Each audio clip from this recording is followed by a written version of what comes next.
नमस्कार साथियों, स्वागत है आप सभी का आपके अपने YouTube चैनल सरकारी भारत में। दोस्तों, आज की इस वीडियो के अंदर हम बात करने वाले हैं। आज से अपनी नई क्लास स्टार्ट हुई है जो कि संविधान और राज्य व्यवस्था से रिलेटेड होगी। तो संविधान से रिलेटेड जो भी प्रश्न पूछे जाते हैं भारतीय संविधान से, यानी कि पॉलिटी आपकी जो एग्जामिनेशन में पूछी जाती है, वो सभी क्वेश्चंस आपके कराए जाएंगे। लगभग 1000 प्लस क्वेश्चंस का यहाँ पर हमने टारगेट रखा है। 1000 क्वेश्चंस आपको कराए जाएंगे। तो दोस्तों, आप सभी को बता दें, अगर आप भी तैयारी कर रहे हैं एनवीएस की, नवोदय विद्यालय समिति की तैयारी कर रहे हैं, नवोदय विद्यालय समिति में इस बार सिलेक्शन लेना चाहते हैं और टॉप 1000 क्वेश्चन अगर आप पॉलिटी के कर लेते हैं, तो मुझे नहीं लगता कोई भी क्वेश्चन आपका एग्जामिनेशन में छूट पाएगा। सारे के सारे क्वेश्चंस आपके कंप्लीट हो जाएंगे। तो आज की वीडियो में जितने संभव हो पाएंगे हमारे से, उतने क्वेश्चंस हम आपके लिए कराने वाले हैं। तो दोस्तों, आप सभी को बता दें, अगर आप भी नॉन टीचिंग वेरियस पोस्ट के लिए एनवीएस की इस भर्ती में सिलेक्शन लेना चाहते हैं, फॉर्म भरा है, सीरियस कैंडिडेट है, अभी तक आपने चैनल को सब्सक्राइब नहीं किया है, तो सबसे पहले तो आप लोग चैनल को सब्सक्राइब कर दीजिएगा और वीडियो को अपने दोस्तों के साथ शेयर करना बिल्कुल ना भूलिएगा। तो चलिए फ्रेंड्स, स्टार्ट करते हैं इस वीडियो को और स्टार्ट करते हैं क्वेश्चंस को। क्लियर है? देखिए, संविधान के बारे में बात करें तो संविधान, भारतीय संविधान, जिसको बाबा साहब भीमराव अंबेडकर की अध्यक्षता में बनवाया गया था 1935 के भारत शासन अधिनियम के अंतर्गत, उससे प्रभावित होकर कई कई देशों से इस संविधान के ढांचे को लिया गया है। मूल ढांचे में संशोधन की प्रणालियों को लिया गया है। संशोधन कैसे कर सकते हैं, भारतीय राष्ट्रीय ध्वज, भारतीय राष्ट्रीय पुष्प, ये सभी की सभी बातें इसमें मिलेंगी। भारतीय राष्ट्रीय प्रतीक के बारे में और संविधान में कहाँ कहाँ अड़चन आई, संविधान कैसे बना, इन सभी बातों को हम इस वीडियो में देखेंगे। तो एक एक करके पर डे हम क्लासेस आपके लिए लाते रहेंगे। तो सबसे पहले स्टार्ट करते हैं। पहला प्रश्न है आपके सामने। सर्वोच्च न्यायालय ने एक महत्वपूर्ण निर्णय में मुस्लिम पिताओं को भी आपराधिक प्रक्रिया संहिता की धारा 125 के दायरे में ला दिया है। इस निर्णय में क्या है? देखिए, पहला प्रश्न यही बनता है और बहुत ज़बरदस्त सवाल है, इंपॉर्टेंट क्वेश्चन है, आप लोग टिक लगा लीजिएगा। सर्वोच्च न्यायालय ने एक महत्वपूर्ण निर्णय लिया है और निर्णय में कहा है कि जो मुस्लिम पिता हैं उनको भी आपराधिक प्रक्रिया संहिता धारा 125 के तहत इसमें ले लिया गया है। अब ये क्या है, तो इसके अंदर देखिए क्या है। तलाकशुदा पत्नी के साथ रह रहे बच्चों के बालिग होने तक पिता पर उनके खर्चे की जिम्मेदारी, यानी कि जो तलाकशुदा पत्नी है उसके साथ जो बच्चे रह रहे हैं, बालिग होने तक उनके खर्चे की जिम्मेदारी कौन उठाएगा? पिता ही उठाएंगे, यानी कि उनके पिता उठाएंगे। तो ये ऐसा कहा गया है इनके निर्णय में। नेक्स्ट क्वेश्चन देख लेते हैं साथियों। तो नेक्स्ट क्वेश्चन है, भारतीय राष्ट्रीय कांग्रेस के प्रथम अध्यक्ष व्योमेश चंद्र बनर्जी पुनः कब और किस कांग्रेस अधिवेशन के अध्यक्ष बने थे? तो देखिए, पुनः बने हैं। पहली बात तो भारतीय राष्ट्रीय कांग्रेस की स्थापना कब हुई थी?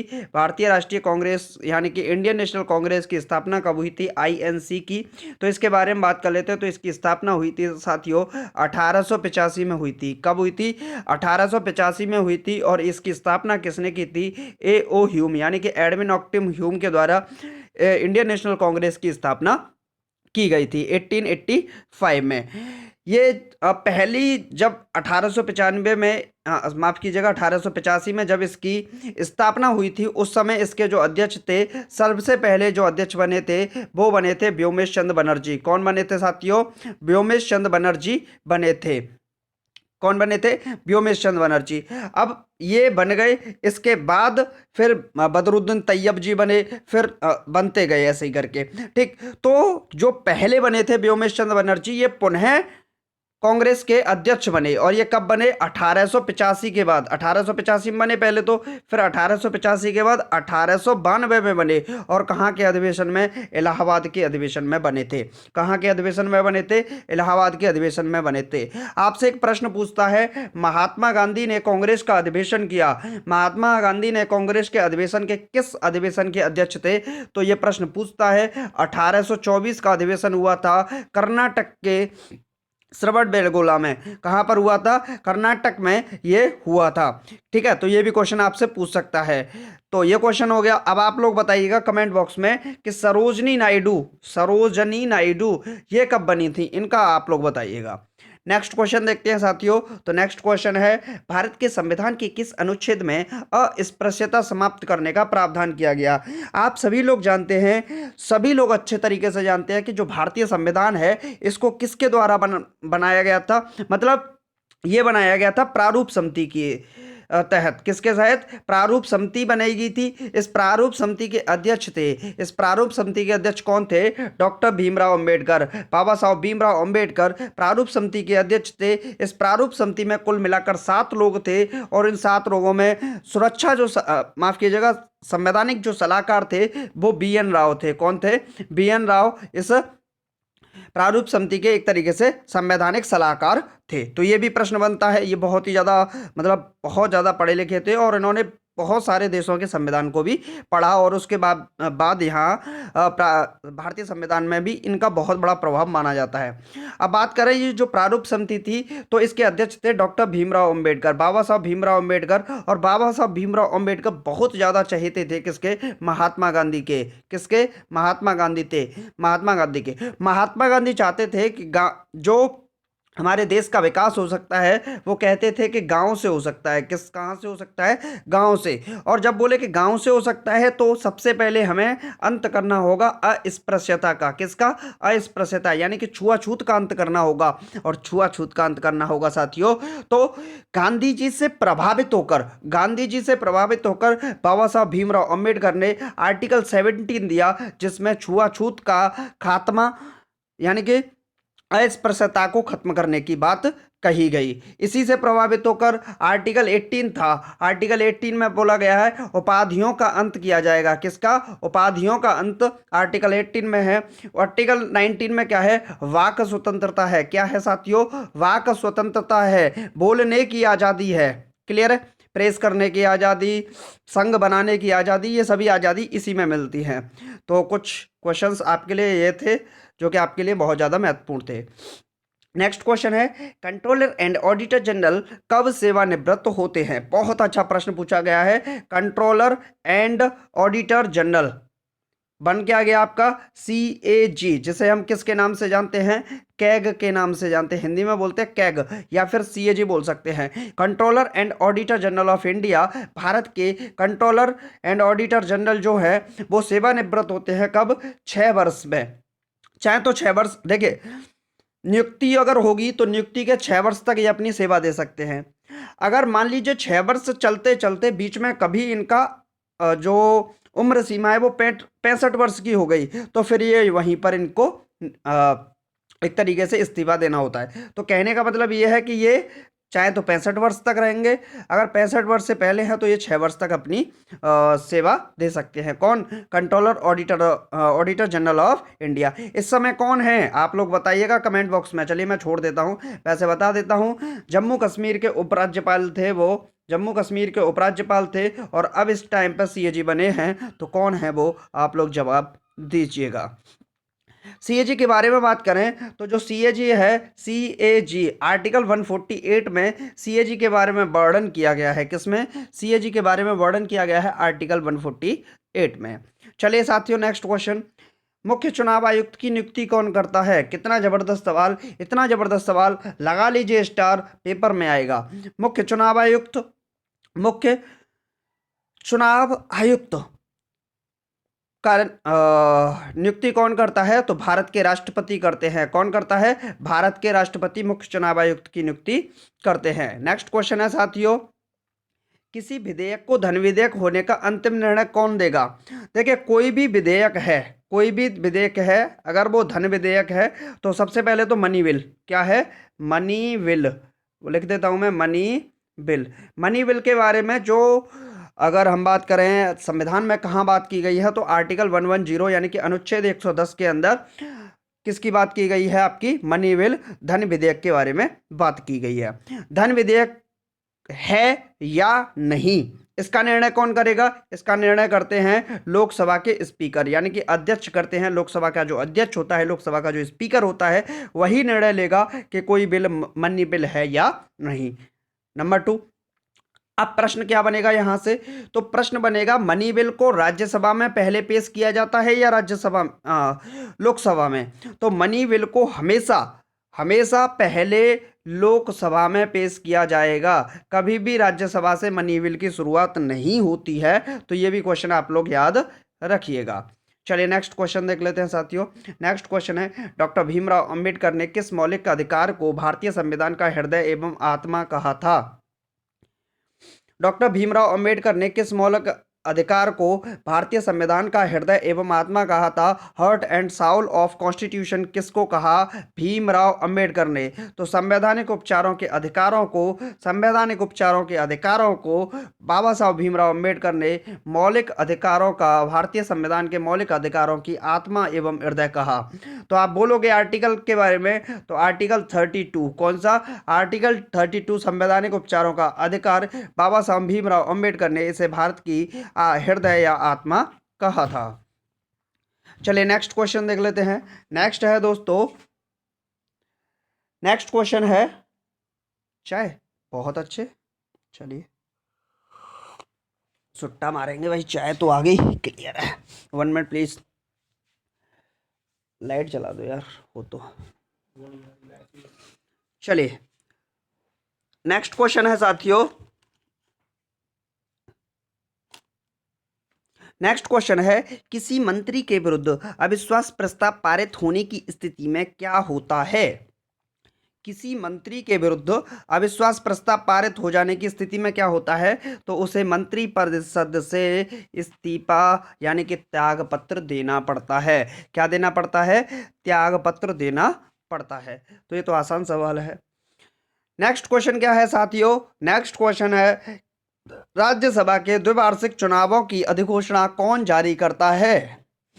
राज्यसभा के द्विवार्षिक चुनावों की अधिघोषणा कौन जारी करता है? तो ये निर्वाचन आयोग करता है। कौन करता है? निर्वाचन आयोग, इलेक्शन कमीशन करता है। अब आपका प्रश्न बनेगा सरकार इलेक्शन कमीशन किस आर्टिकल में है? आखिरकार निर्वाचन आयोग के आर्टिकल में है, तो आर्टिकल 324 अनुच्छेद 324 के अंदर निर्वाचन आयोग का वर्णन किया गया है। प्रश्न बनेगा कि निर्वाचन आयोग किस भाग के अंतर्गत आता है? तो आप लिख लीजिए पानी। मुझे पानी पीने के लिए अभी एडिटर साहब ने दिया था, अभी तो दिया था, पानी नहीं थी वो चाय थी, लेकिन आप मान लीजिए पानी दिया था। तो पा से हो गया 15, क्या हो गया? 15, और नी से हो गया निर्वाचन। क्या हो गया साथियों? निर्वाचन हो गया। तो भाग 15 में निर्वाचन के बारे में वर्णन किया गया है। नेक्स्ट क्वेश्चन देख लेते हैं साथियों। नेक्स्ट क्वेश्चन है राष्ट्रपति संविधान के किस अनुच्छेद के अंतर्गत लोकसभा भंग कर सकता है? बहुत ही ज्यादा महत्वपूर्ण सवाल, इतना ज्यादा इंपॉर्टेंट सवाल, लगा लीजिए स्टार, लगा लीजिए टिक, जितना बन सके उतना। राष्ट्रपति जो होते हैं, राष्ट्रपति के बारे में वर्णन किया गया है आर्टिकल 52 में कि भारत का एक राष्ट्रपति होगा। आर्टिकल 63 में उपराष्ट्रपति के बारे में वर्णन किया गया है कि भारत का एक उपराष्ट्रपति होगा। आर्टिकल 74(1) के बारे में, आर्टिकल 74(1) के बारे में प्रधानमंत्री के बारे में वर्णन किया गया है, भारत का एक प्रधानमंत्री होगा। आर्टिकल 79 के बारे में, आर्टिकल 79 के बारे में वर्णन किया गया है कि भारत की एक संसद होगी।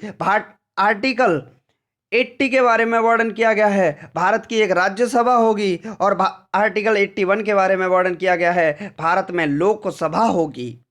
तो राष्ट्रपति, उपराष्ट्रपति, प्रधानमंत्री, संसद, लोकसभा, राज्यसभा, इनके सभी के मैंने आर्टिकल बता दिए। अब प्रश्न यही पूछेगा राष्ट्रपति संविधान के किस अनुच्छेद के अंतर्गत लोकसभा को भंग कर सकता है? तो आर्टिकल 85 के अंतर्गत, आर्टिकल 85 के अंतर्गत राष्ट्रपति संविधान के किस अनुच्छेद के तहत? आर्टिकल 85 के तहत लोकसभा को भंग कर सकता है। किसको? लोकसभा को भंग कर सकता है। नेक्स्ट क्वेश्चन है साथियों, नेक्स्ट क्वेश्चन है कि संविधान संशोधन के द्वारा प्रीवी पर्स मान्यताएं तथा विशेषाधिकार समाप्त कर दिए गए? किस संविधान संशोधन के द्वारा प्रीवी पर्स मान्यताएं और विशेषाधिकार समाप्त किए गए? तो 26 अमेंडमेंट एक्ट 1971, 1971 26वां संवैधानिक संशोधन के तहत प्रीवी पर्स मान्यताएं और विशेषाधिकार समाप्त कर दिए गए। नेक्स्ट क्वेश्चन है साथियों, संविधान की किस अनुसूची में, अनुसूचियां कितनी हैं? आज अनुसूचियों की संख्या 12 है। कितनी है? 12 अनुसूची हैं, 395 अनुच्छेद हैं, 22 भाग हैं। प्रश्न पूछेगा संविधान के किस अनुसूची में राज्यपाल, राष्ट्रपति, भारत के मुख्य न्यायाधीश आदि के वेतन की बात की गई है? तो देखिए थोड़ा सा इसको ध्यान से समझ लीजिएगा, अगर एक बार आपने ध्यान से समझ लिया हमेशा याद रहेगा। सब सूची की बात करें, अनुसूची की बात, शेड्यूल्स की बात करता है तो भारत का जो राज्यपाल है, राष्ट्रपति है, मुख्य न्यायाधीश है, इनके वेतन के बारे में, अगर वेतन के बारे में पूछे साथी, भत्ते के बारे में पूछे साथी, तो ये कहाँ से दिए जाते हैं? तो ये दिए जाते हैं संचित निधि से। पहला प्रश्न ये बना, कहाँ से दिए जाते हैं? संचित निधि से। किस सूची में बात की गई है? तो सेकंड सूची। दूसरी सूची के बारे में वर्णन किया गया है। तीसरी सूची में किसका वर्णन किया गया है? थर्ड सूची में वर्णन किया गया है इनकी शपथ के बारे में। भाई इनको बता दो, शपथ तो देना नहीं पड़ेगी। प्रश्न पूछेगा, बताइए भूमि सुधार के लिए, भूमि सुधार लिख देता हूं बड़े बड़े अक्षरों में, भूमि सुधार के लिए कौन सी, भूमि सुधार के लिए कौन सी अनुसूची में वर्णन किया गया है? तो अनुसूची नंबर 9 में वर्णन किया गया है, 9th शेड्यूल में वर्णन किया गया है, भूमि सुधार का वर्णन किया गया है। आपसे पूछा जा सकता है, दल बदल कानून, लगा दो बेटा टिक, दल बदल कानून किस में वर्णन किया गया है? तो अनुसूची नंबर 10 में वर्णन किया गया है। आपसे पूछेगा पंचायती राज व्यवस्था, पंचायती राज व्यवस्था के बारे में किस में वर्णन किया गया है? तो वर्णन किया गया है आर्टिकल 11 में कि ग्राम पंचायत, जनपद पंचायत और जिला पंचायत, त्रिस्तरीय पंचायती राज व्यवस्था भारत के अंदर लागू की गई 1976 में, तो 11वीं अनुसूची में वर्णन किया गया है। आपसे पूछ सकता है 12वीं अनुसूची में किसका वर्णन किया गया है? तो सरकार, आपके शहर में, आपके कस्बे में जो नगर निगम है, नगर महापालिका है और एमसीडी वगैरह आपने जो सुनी है, वो सभी की सभी किस में आती हैं? अनुसूची नंबर 12 में आती हैं। क्लियर है? तो शेड्यूल्स के बारे में जो महत्वपूर्ण थे वो मैंने आपको बता दिए। नेक्स्ट क्वेश्चन देख लेते हैं साथियों। भारत राष्ट्रपति पर महाभियोग चलाने हेतु कितने दिन पूर्व उसे नोटिस देना होता है? देखिए, राष्ट्रपति पर महाभियोग चला रहे हो तो उन्हें कम से कम 14 दिन पहले, कितने, 40 डेज पहले, 14 दिन पहले आपको उनको सूचित करना होगा, नोटिस भेजना होगा। नेक्स्ट है, किस अनुच्छेद के अंतर्गत राष्ट्रपति का निर्वाचन होता है?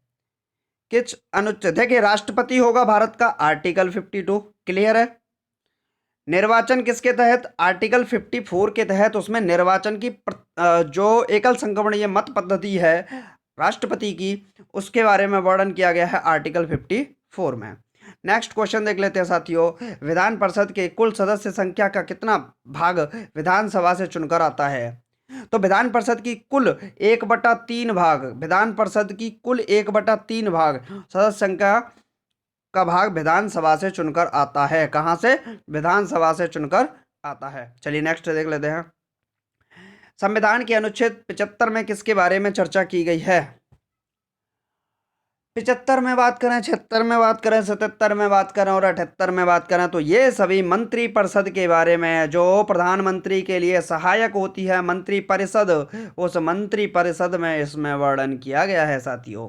नेक्स्ट क्वेश्चन है साथियों, किसी सदस्य द्वारा किसी अन्य सार्वजनिक महत्व के विषय पर विचार करने के लिए सदन की चल रही वर्तमान कार्यवाही बंद करने का प्रस्ताव क्या कहलाता है? बहुत ही जबरदस्त सवाल। कभी कभी एग्जामिनेशन में इसको पूछता है, लेकिन जब क्वेश्चन का पेपर छोटे एग्जाम्स में टफ करना होता है तो इस टाइप के क्वेश्चंस को पूछ लेता है। प्रश्न है, किसी सदस्य द्वारा किसी अन्य सार्वजनिक महत्व के विषय पर विचार करने के लिए सदन की चल रही वर्तमान कार्यवाही बंद करने का प्रस्ताव क्या कहलाता है? तो इसे काम रोको प्रस्ताव कहते हैं साथियों। क्या बोलते हैं? काम रोको। जब किसी सदस्य द्वारा अन्य सार्वजनिक महत्व के विषय पर विचार करने के लिए सदन की चल रही वर्तमान कार्यवाही बंद करने का प्रस्ताव क्या कहलाता है? काम रोको प्रस्ताव कहलाता है। नेक्स्ट क्वेश्चन है साथियों, संविधान के 7वीं अनुसूची में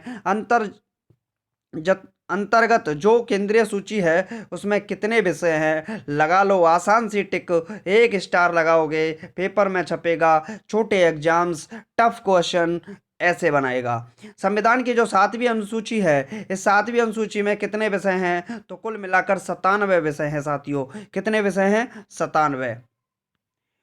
नेक्स्ट क्वेश्चन है साथियों, पंचवर्षीय योजना का अनुमोदन एवं पुनर्निरीक्षण किसके द्वारा किया जाता है?